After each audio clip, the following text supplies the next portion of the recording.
Hello again, I'm Tripp Rogers, and this is Tripp's Take. First off, an apology.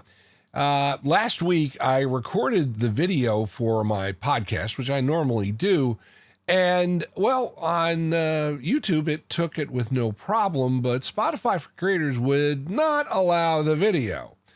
And I didn't think to just split the audio off and do it as an audio-only podcast until today. So I dropped Tripp's Take 206, and this is Tripp's Take 207. And, of course, we're coming up on what is going to be our 5th year of doing Tripp's Take, which blows kind of my mind. Now, on to the subject of this week. Now, I've delayed talking about this because I really wanted to get my thoughts in order. But if you follow the news, you know that President Trump and Bruce Springsteen are having a little bit of a tiff, shall we say. Now, first off, I have been a Bruce Springsteen fan since the 70s. I was there in the early days, and I know what Bruce Springsteen's about, and I know what his politics are. He has always been a liberal. And while I disagreed with him politically, still liked his music. The only time I made a conscious decision about Bruce and to steer away from, him was in the early 2000s. And one of the reasons is because I just kind of, I had a chance to go see him at the then Sovereign Bank Arena. I don't know what it was called back then. I think it was the Sovereign Bank Arena in Trenton.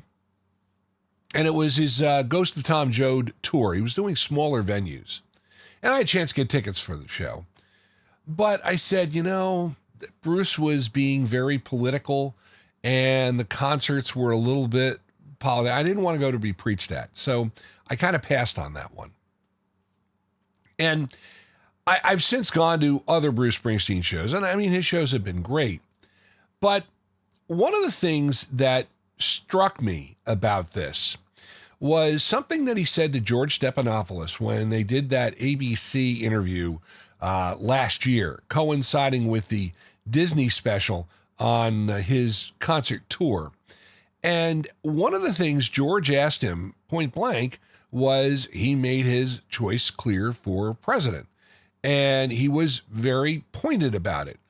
But he said, well, you asked my politics, but I don't sit there and preach it in concerts because, that's not, you're there to listen to the music. I'm not going to preach about my political views.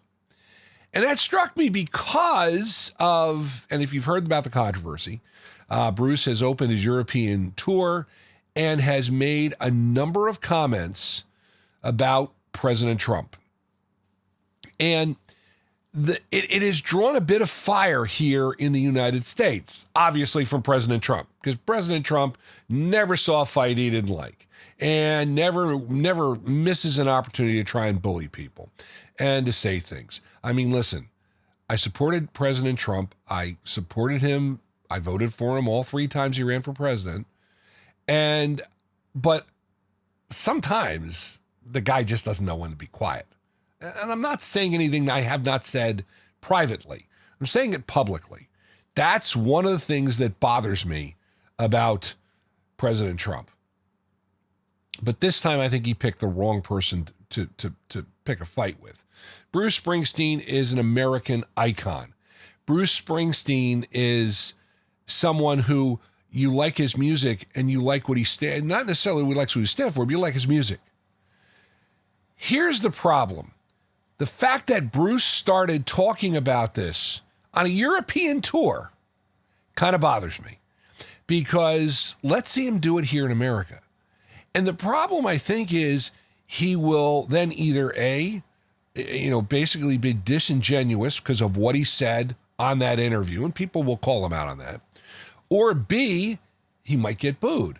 Now, listen, I do not think Bruce Springsteen his concert sales, his ticket sales are going to be hurt by this. Trust me.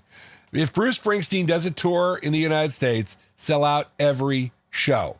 That's a guarantee. And that's because he's Bruce Springsteen. And Bruce Springsteen is not going to be doing this forever and always. I think there was a feeling, and I had the feeling, that the last tour here in the United States was going to be the last big E Street Band tour. Now, I may be wrong. There may be another one in the offing. But again, you just have to look at the combined ages. His wife, Patty, is having a very serious illness, and I don't know if she is performing every night on this tour, if she's even on this tour of the band. But that's something, and everybody's getting up there in age, and Bruce is getting up there in age. I mean, seriously. But again, I'll be curious to see what happens as this goes on, because of the fact Bruce says he doesn't want to preach to audiences at concerts. He wants them to come have a good time. Yet he's doing it now overseas. Will he do it over here? And the other side of it is, really, does it really matter? I mean, Trump has his critics. I mean, it's America. That's what we fought wars for. We just passed Memorial Day. We're remembering those we lost in fighting for the freedoms that we have, that we so desire. What we fought for, what our forefathers and our forefathers' forefathers fought for here in America. I mean, coming up July 4th, we're getting close to, I think, we'll be 250 next year. 2026 will be the 250th anniversary of America and the birth of a nation. And that's what we fought for. Speak what you want to. I don't necessarily think name calling is in there, and that's, again, another problem I have with President Trump. But again, I'm not speaking anything that nobody else thinks, and don't tell me you don't think you think the same thing. So that's just my 2 cents on this Bruce Springsteen thing. I mean, do I still support him? Yes. Do I still listen to his music? Yes. And Bruce has a box set coming out of lost albums, all this recorded material that he's had amassed over the years, and it's coming out in late June, which I'm excited about. Speaking of something that's coming out, Doobie Brothers are coming out with their first album since they reunited with Michael McDonald, and I'm kind of excited for this because it'll be really interesting to hear this. This will be the first Doobie Brothers album in quite some time, but again, it's the first one with Michael McDonald since, well, again, he stopped recording with the Doobie Brothers in 1982, but Tom Johnston left the group in 1977. So this is almost 45 years that they've been estranged, shall we say. So I'm interested in that. And that album is coming out, by the way, first week in June. That is Tripp's Take for May the 29th, 2025. Love to hear your comments and questions about my podcast. Please feel free to email me, trippstake@gmail.com. And I noticed I didn't get any emails last week because saying, where's your podcast? So again, that could be a reflection of how many people I got. As the calendar flips the page to June, we're getting closer and closer to fantasy football. The Hall of Famer Mike Scheck and I next weekend will be down at the ShopRite Classic. We will be working for Golf Channel and NBC as spotters on the tournament, but we're also talking about fantasy football all the time, and there's no off season for us. We'll be back with the Fantasy Sultans podcast in early August. The Hall of Famer and I are looking forward to it. You can find it the same places you can find this podcast, Spotify for Creators and YouTube. Just search for the name of the podcast. In that case, the Fantasy Sultans. Like the music of the 60s, 70s, and 80s, give a listen. WTRSradio.com is your source for great music, great programming, too. And we have the Music Yearbook on there, too.